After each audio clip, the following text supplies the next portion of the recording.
El pasado viernes 2 de agosto, el Consejo Ampliado de la CONAIE decidió esperar que el gobierno oficialice de manera formal la voluntad de diálogo con el movimiento indígena.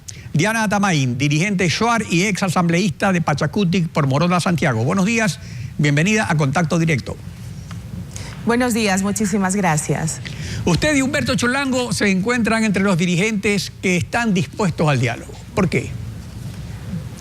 Bueno, no creo que solamente el compañero Humberto Cholango y Diana Atamaín estemos dispuestos al diálogo. La CONAIE y sus organizaciones de base siempre hemos sido los propositivos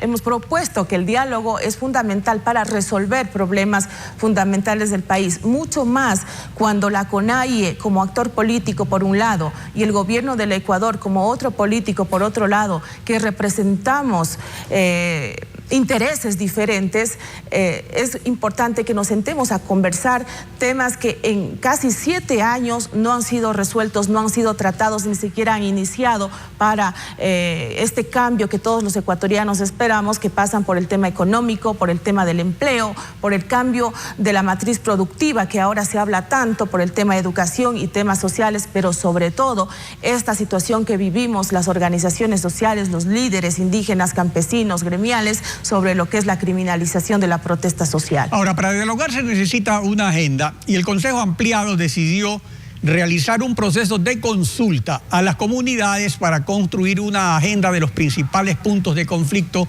entre el gobierno y las organizaciones indígenas para la construcción del Estado plurinacional. O sea, durante un tiempo marcharon juntos en la Constituyente hasta la reelección del 2009, luego surgieron discrepancias con las leyes de agua, ley de tierras, y desde ahí han venido estos distanciamientos. Respecto a esta consulta que ha resuelto el Consejo Nacional, siendo estos temas que ya han venido estando en la palestra tanto tiempo, ¿cuánto tiempo más adicional puede tomar este proceso de consulta que la CONAIE ha resuelto realizar? Bueno, realmente lo que nosotros tratamos es de tener una agenda precisa, una agenda que se construye con nuestras organizaciones de base. Ya Cuarunari, una regional importante de la CONAIE, ya está preparando a través de un equipo técnico estos temas que no variarán mucho, sino más allá de lo que ya se ha expuesto al pueblo ecuatoriano en nuestras grandes marchas, en nuestras grandes movilizaciones. Lo propio hará la Amazonía y la costa. Entonces yo creo que nos tomaremos el tiempo necesario y suficiente. No tenemos prisa de ir a esta posibilidad de diálogo con el gobierno. Lo que nos interesa es tener una agenda consensuada, pero también trabajar en el proceso de unidad de la CONAIE para que esta posibilidad del diálogo no sea motivo de que nuestras bases se dividan o que haya discrepancias internas. Por eso es que nosotros nos tomaremos el tiempo necesario, pero sobre todo de ver y poner las reglas de juego en claro para saber qué temas vamos a tratar, cuál es la prioridad de los temas, hasta dónde se puede avanzar si es que se da. Porque como le dije, después de 7 años de gobierno, yo soy muy poco pesimista de que efectivamente se lleve el diálogo y mucho menos que se den resultados positivos si es que esto se llegara a dar. Claro, porque la agenda es amplia y consta la criminalización y judicialización de la protesta social, el extractivismo, legislación agraria, agua, tierra, territorios, comunas, acceso a la educación, el decreto 16 sobre organizaciones sociales, el cambio de la matriz productiva, todo eso. Pero estos temas obviamente son conflictivos y por eso se necesita dialogar, porque si no hubiera conflicto no había necesidad del diálogo, es odio. Pero hay otra cosa importante, no existen condicionamientos, se aspira a llegar a acuerdos, porque eso también es un punto importante para poder sentarse a conversar. Bueno, los condicionamientos primero es ver si es que la voluntad política que tiene el gobierno realmente va en serio, y la propuesta que hace el presidente, que está dispuesto a revisar, por ejemplo, los procesos que se están siguiendo en los diferentes tribunales acusados de terrorismo y sabotaje a dirigentes, a campesinos, líderes indígenas, debe empezar ya dando muestras de que hay una voluntad política de resolver esos temas que nosotros hemos calificado eminentemente eminentemente político. En la marcha de hace casi 2 años, de marzo, que se realizó por la dignidad de los pueblos, el agua y la vida, presentamos a la Asamblea Nacional más de 100 expedientes que seguramente están empolvándose en los archivos de la Asamblea Nacional. Yo creo que la presidenta de la Asamblea Nacional debe tomar esto y dar el debido trámite, el trámite respectivo para empezar a revisar, tal como lo dijo el presidente de la República. Y es importante destacar que en el tiempo nos ha dado la razón. Cuando el presidente de la República afirma que él está dispuesto a otorgar amnistía o indulto a estos dirigentes, a estos líderes, está reconociendo que efectivamente se ha criminalizado la protesta social, que efectivamente hay perseguidos políticos, porque la figura de amnistía se da precisamente a los perseguidos políticos y eso le corresponde a la Asamblea Nacional. Entonces, si hay esa voluntad política de parte del Ejecutivo, la CONAIE también está dispuesta, nuestras bases están dispuestas a ir a tratar estos temas, que tampoco pensemos que si es que se da esta posibilidad de diálogo se resolverán en un día de reunión, en 2 días, en una semana. Consideramos que el diálogo debe ser un proceso en construcción que seguramente debe seguir un tiempo de pronto lento. Habrá temas que se resuelvan en el inmediato plazo, otros en el corto y otros en el largo plazo. Entonces, yo creo que hay que tomarlo con mucha serenidad, con mucha responsabilidad, asumir estos retos que le corresponde a la CONAIE, y en este caso dar respuesta a este llamado que hizo el Ejecutivo. Ahora, para llegar a acuerdos no solo es necesario una agenda y ponerse a dialogar sin condicionamientos, también se requieren gestos o actitudes de buena voluntad que deben ser recíprocos de parte y parte. En ese sentido, ¿a qué está dispuesta la CONAIE? ¿Qué gesto hacia el gobierno?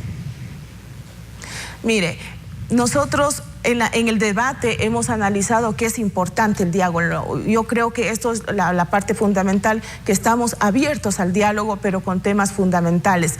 Lo que pedimos sobre todo, que si se da el diálogo, sea un diálogo transparente, sea un diálogo sincero, sea un diálogo de puertas abiertas, sea un diálogo con la presencia de los medios de comunicación y no a puerta cerrada con unos cuantos dirigentes para luego que se presten a especulaciones de que hubo acuerdos bajo la mesa y de que no se resolvieron temas importantes.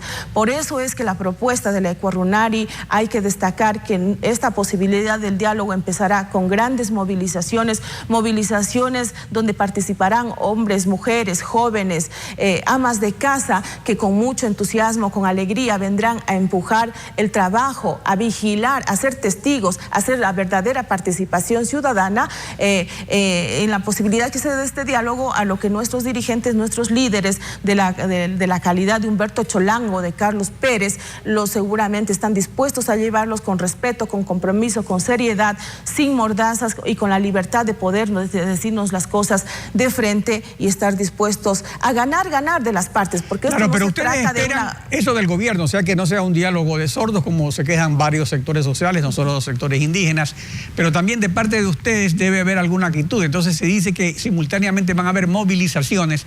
¿Qué tipo de movilizaciones va a haber? Porque entonces ahí el gesto podría ser no aceptado por el gobierno. Si vamos a dialogar y esperan que yo lo haga con transparencia, esperan que no tengamos un diálogo de sordos, y si hay movilizaciones del otro lado, el gesto tal vez no sería el adecuado.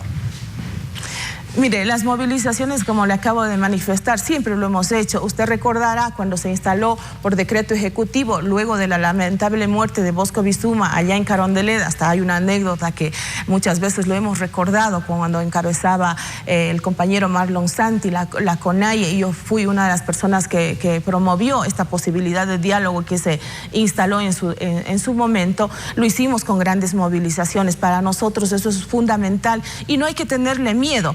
Y no pensar que estas movilizaciones, o que cuando los indios están movilizados en las calles le estamos haciendo un favor a la derecha para molestar, para entorpecer la gestión del gobierno de Rafael Correa. Nosotros no nos vamos a hacer instrumentos útiles de la derecha para este tipo de actos, pero tampoco nuestras movilizaciones y esta posibilidad del diálogo va a significar que estemos de acuerdo con los nuevos grupos económicos de poder que se configuran alrededor del gobierno de Correa. Nosotros estas movilizaciones lo llevaremos, como le dije, de forma alegre, firme, propositiva, de acompañamiento a nuestros indígenas, a nuestros líderes indígenas como Humberto Cholango, Carlos Pérez y los dirigentes de la Amazonía, para demostrar que la unidad de los pueblos está presente y desde las calles se puede conseguir lo que no se ha podido hacer desde otros espacios cuando no ha habido voluntad política. Así es que no hay que tenerle miedo, más bien ahora, hay que sentir... todo esto surge a raíz de la venida del presidente Evo Morales,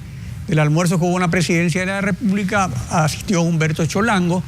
Aparte de este encuentro que hubo en Carondelet, que es algo normal, pues, que el presidente de la CONAIE asista, el único presidente indígena que ha habido en la historia de América, el presidente Evo Morales.